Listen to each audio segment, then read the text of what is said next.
To the phone lines we go. Anya McLaughlin at the Harp Bar. Anya, good morning. Hi Neil, how are you? Have you a bit more clarity now as to what you can and can't do, say on the 7th of June? Certainly you don't know what's going to happen in July, but we have an idea, don't we? Yeah, we have an idea from what was released yesterday. My problem with that is that you're going back to time limit slots they're talking about for July, okay? Yeah. So you're looking... Now, I'm not talking about our bar personally, but I'm looking at smaller bars that are pumping whatever money they can to do up outside for outdoor dining, okay? Yeah. That may have to reclose their doors come July if this time limit comes back in again, right? Your time limit... Why wouldn't they just continue to use the outdoors? But not every... Would you go to a bar for outdoor dining or drinks if you're an 80-year-old man or woman sitting out in the cold? I'm thinking of the older generation here. Yeah, the younger generation will do it, but you have an awful lot of older generation that's missing the personal feeling of the bar. Not the drink, but that fact that they can go in and they can have their chat. It's their livelihood. Okay, I'm thinking of my own next-door neighbour who's 81, who leaves his bedroom for a walk during the day and goes back to bed because he can't go to the pub to sit down for 2 or 3 hours for 2 pints. You know, I think it's unfair to smaller bars. Now, not us personally, we have the size bar to do it, but I just think for musicians that are not being able to earn an income, it's kind of going to be very weird that you'll be able to go to a cinema, but you won't be able to listen to a guy or a girl, a duet or a small band in the corner. And you know, and that's it. You don't have to get up and dance. It's the fact that someone can sit and rock in their chair and have fun with whoever they're with at the table. You have people who have messaged me the last few days who are fully vaccinated, who are also in their 70s, and asking if they can prove that they have their full vaccination. How come they're not allowed to sit inside come the 7th of June? Okay, so you have people queuing up for takeaway pints, and we're doing takeaway pints ourselves, but they can't queue up once outdoor dining comes in. What's the difference? Can you not designate one person per table to queue for the bar for that table? It'll lay off money. People will be able to sustain a business by not having to. But takeaway pints will continue in June and July. They will. Yeah. So you can queue up at a hatch or at your bar for your takeaway pint, but you can't queue up if you're outdoor sitting. But you will be able to. A lot of the outdoor dining in the restaurants and the bars will be walk-ins. I imagine an awful lot of them won't take bookings. It'll be too messy. It will be too messy, and we ourselves are victims of that. Where we had before we were shut at Christmas, where you had people booking tables, so you were turning people away because you had nowhere to put them, and that booking didn't show up, and you're left with empty tables. Okay, yeah.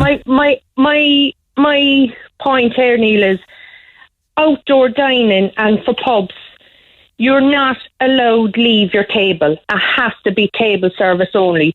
So you can go and queue up at a different section for your takeaway pint. What's the difference with sitting at the bar or sitting outside the bar?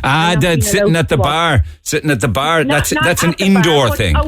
No, I'm on about outdoor dining. They're still not allowed to queue up for the pint. It's table service only. Okay, but what do we know? We know about the 2nd and the hotels and B&Bs and all the guest houses. Yeah. The 7th then is all of the outdoor. Let's say that it's the first. Let's say that it's the 1st of July, right? Yeah. And that means that pubs and restaurants will be able to open and serve indoors. Now, all of the doors will have to be left open. All of the windows will have to be left open. There will be restrictions to the amount of people at the table. 6 people over the age of 13 can gather at one table. Yeah. And they can have 15 if there's the rest of them are kids. If it's 2 meters apart, there are no time limits. If the tables are a meter apart, it's 105 minutes. You can't drink at the bar. You can go into a bar with your mates and sit down and drink away all night if the bar is happy with that and the tables are 2 meters apart. Yeah. Isn't that where we're at now? That's where we're at, but what about smaller pubs who can't sustain the 2 metre because it wouldn't be worth their while to reopen? I think a lot of those pubs will be discretionary themselves. I know of pubs in rural Ireland that never impose those rules. But why? Like, Neil, because they want to survive, right? And they'll use cop on. Yeah, they'll use cop on. Yeah. But you take your takeaway pints, right? Now, we've been doing takeaway pints, and only last week I had to tell a crowd move away if they can't drink it on the premises outside the door. And they turned around to me and they said, well, how comes my friend is down in such a pub and they're allowed drinking in the car park of the bar, they're allowed to go in and use their toilets? Why is it one rule for one bar and one rule for another bar? You have people queuing for hours going into retail that reopen, and I welcome them to reopen. But their queuing systems are not maintained. They're not socially distanced. What's the difference with queuing at a bar where you can be maintained with your 2 metre per person away to wait for your drink? So it's just the queuing at a bar?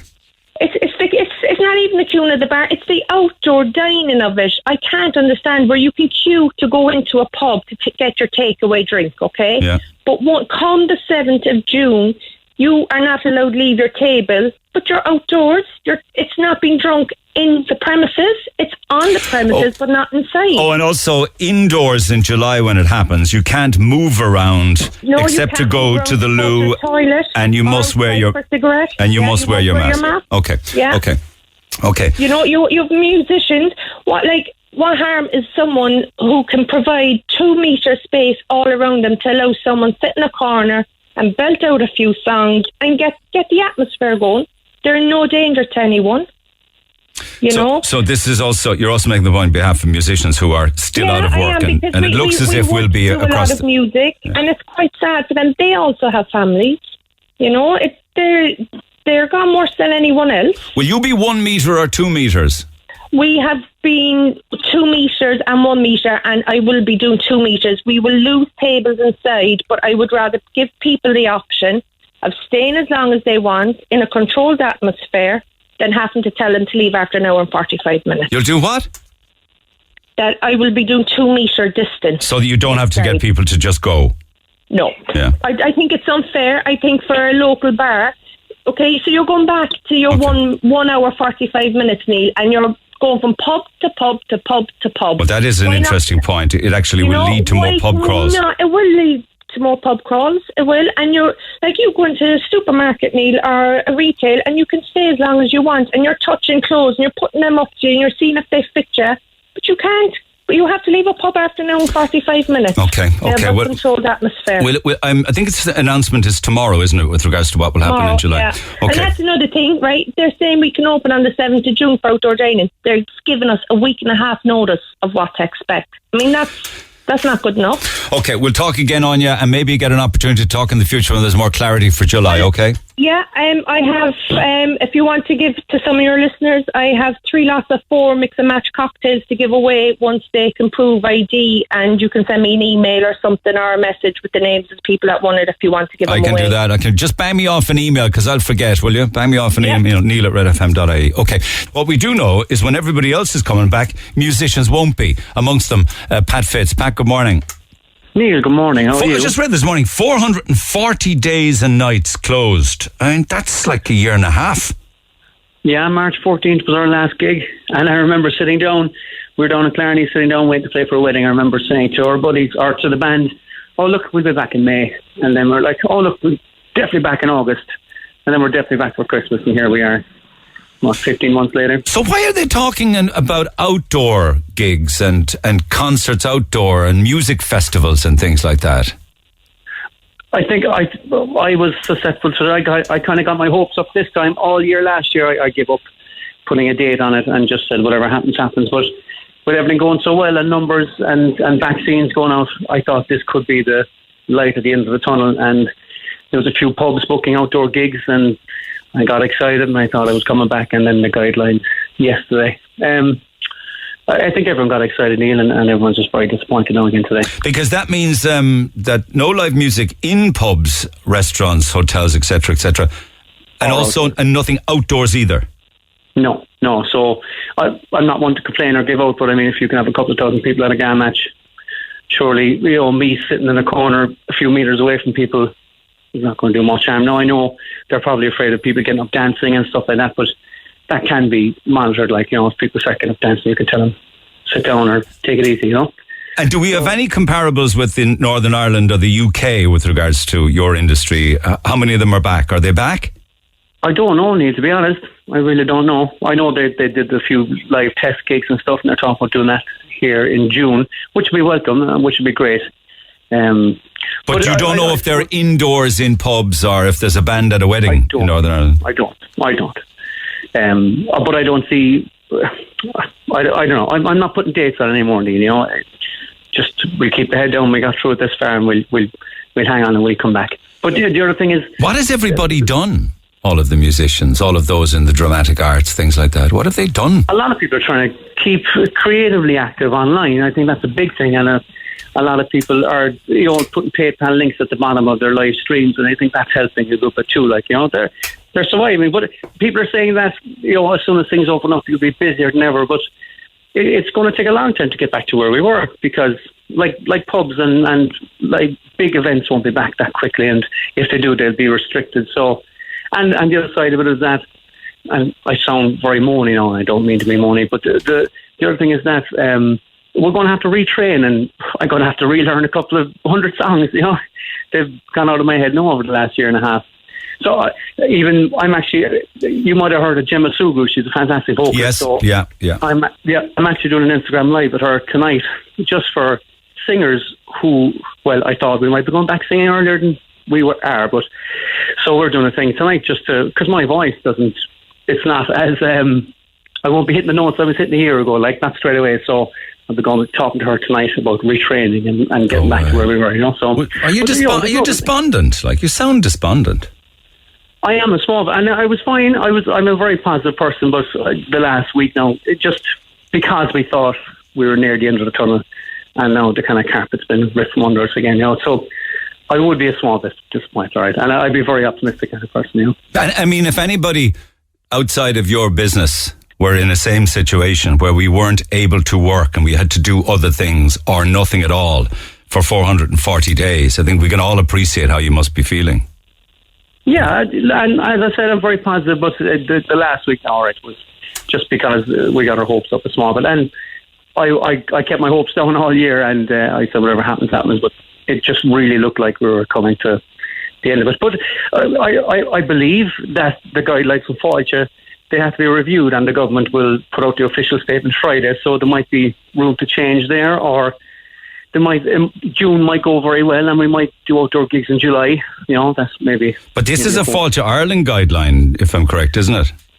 Ban on live music. Yeah. So for my limited knowledge, I think the government have a think about this for a few days now, and they're putting out an official statement on Friday. Would I be right there? Well, there's a big pushback, and TDs are savaging parts of the guidelines, including your industry. So we'll have to see if that pressure makes any difference. Yeah, but like I said, I'm not going to get my hopes up now anymore. If it does, I'll be incredibly happy. But I try not to be as disappointed as I was yesterday. You know. All right, my man. Well, look, do stay in touch. Thanks for stopping by this morning. Appreciate it as always. Thanks for talking to me. Look after yourself. Cheers. Take care. New hospitality guidelines will mean customers also need to leave the restaurants and leave all pubs by 11:30. Don't know what the date will be. Could be the 1st of July. Could be the 7th of July. I don't know. I'm just picking numbers from the sky. Just a fast one here from Johnny Bongos. Get his thoughts on it briefly ahead of the break. Johnny, good morning. Good morning, Neil. Good morning, listeners. How are you, Neil? So no roadmap, nothing? No roadmap, no nothing, Neil. We've been put under a bus by Fáilte Ireland. It's as simple as that. So Fáilte Ireland have kind of jumped the gun. They've jumped the gun a bit ahead of the government, haven't they? They have jumped the gun, Neil. And the trouble is, every year the tourists come over to our country for the music and everything. And we're the first ones out of the traps, Neil, to support Fáilte Ireland, to get the people into the country, And next thing, we're turned under a bus. I do feel for Pat, I feel for all the musicians, I feel for everybody.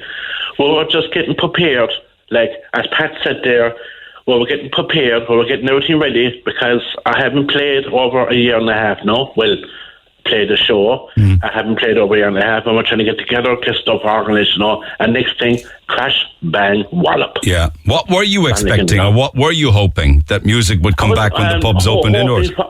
Outdoors, yeah, outdoors. Oh, outdoors, yeah. Outdoors would have worked on the 7th of June, wouldn't it? Perfect, Neil.